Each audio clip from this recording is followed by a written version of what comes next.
Welcome back, my dear students. Today we will begin with literature and I will take Unit 6. The poem's name is The Wonderful Words, written by Mary O'Neill.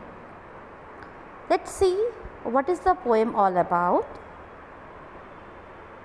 The Wonderful Words. Never let a thought shrivel and die for want of a way to say it, for English is a wonderful game and all of you can play it. All that you do is match the words to the brightest thoughts in your head so that they come out clear and true and handsomely groomed and fed, for many of the loveliest things have never yet been said. So students, this is a poem of 18 lines in which the poet talks about the importance of words in the world. Further, he praises English language and advises the readers to learn it so that we may be able to express our thoughts clearly. Finally, he says that we should use beautiful words to express our thoughts because they are the food and rest of our thoughts.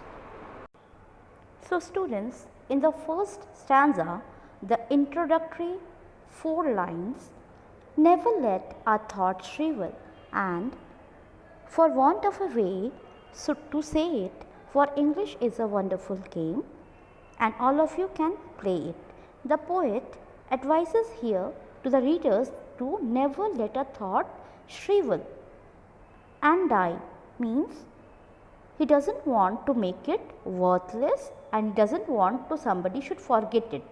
In other words, we should never let our thoughts go away. We should say it properly. We all know English is a wonderful game which we all can play. In other words, English is a beautiful language which we all can speak and should speak. So the poet says that instead of forgetting a beautiful thought, we should bring it out using the words. So we all should remember that English is a good language for expressing those thoughts to others.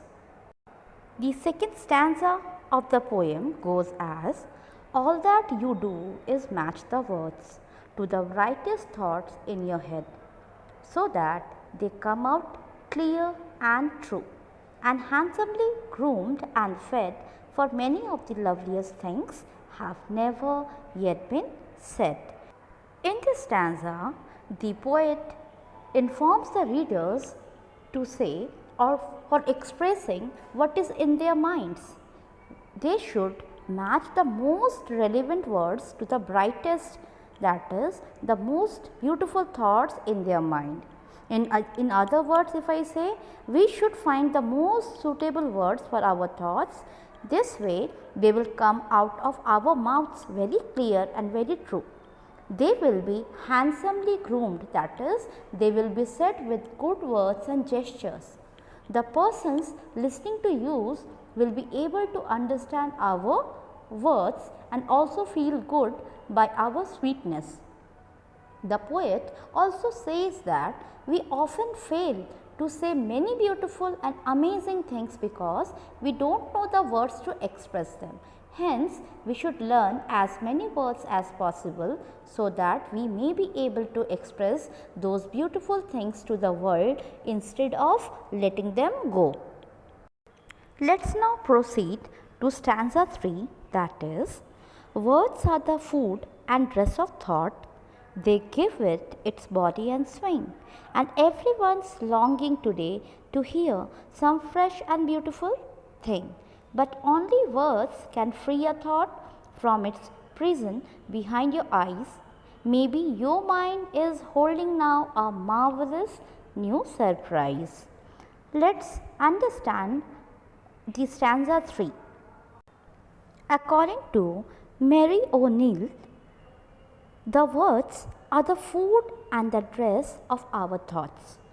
In other words, if I say, they make our thoughts appear more beautiful and pleasing. The words give our thought a body, that is, it makes them lively. This way, those who are longing, or you can say those who are desiring to listen to us, hear something new and beautiful that pleases their ears and mind. Also, according to the poet, thoughts are imprisoned behind our eyes. They may be trapped in our mind. Okay. Only way to free them is by using good choice of words. Only words can provide them a way to come out. Finally, in the last few lines, the poet wanted to say that if we have words to express our thoughts, the persons listening to us will be amazed because of those amazing things which we will tell them. So, the central idea of the poem is, without language and appropriate use of words, it is almost impossible to imagine the beautiful world. Words and the art of expression help to express thoughts. The poet says that words are the vehicles of thoughts. Thoughts die if one doesn't know how to say it properly or mannerly. So, one should always learn and try to stock words. To learn the style of expression is also important. The poet even says that English is an important and interesting language, so everyone should read or learn it. Appropriate words are required to express thoughts, but words must match with it. If you don't use appropriate words, then many ideas are not being expressed then. So, according to the poet, the words act as food and dress of thought. It means they give wings to express. Everybody around the globe wishes to hear fresh and lovely ideas, otherwise they are imprisoned in the mind only. Only words have power to sit and make the thoughts free. Students, go through the poem, try to understand the importance of words and how to express them properly. Your homework is write the poem in the copy and solve a working with the poem, page number 83 in the book itself. That's all for today class. Thank you.